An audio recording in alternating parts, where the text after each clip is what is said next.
La phase équinoxiale, c'est la crise d'une synergie entre les hommes et les femmes. La phase solsticiale favorise cette synergie. L'homme et la femme vont travailler ensemble. En revanche, la phase équinoxiale va distendre cette synergie. Et donc, ça sera de plus en plus difficile pour la phase équinoxiale, qui va dire encore 6 ans, de faire travailler les hommes et les femmes ensemble.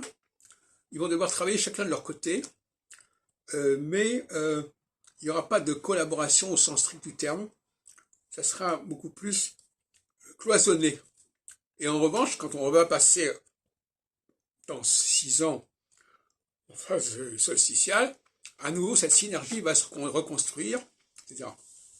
Par synergie, je pense par exemple notamment à Victor Hugo. J'avais écouté une émission hier sur Juliette Drouet, et effectivement, il y avait une synergie entre Juliette Drouet et Victor Hugo qui était assez extraordinaire. Et que nous avons tous plus ou moins pu vivre à notre façon quand nous avons traversé des phases solsticiales.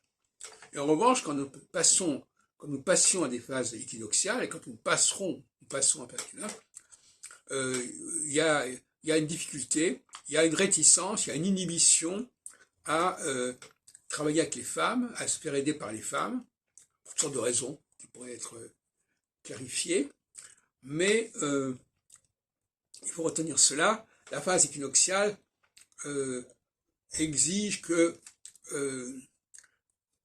les choses soient séparées, les espaces soient séparés, comme dans les synagogues par exemple, que l'on ne mette pas tout le monde ensemble.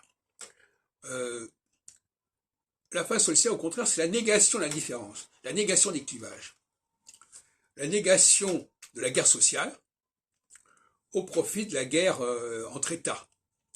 Il y avait une émission l'autre hier sur la fréquence protestante sur Jean Jaurès.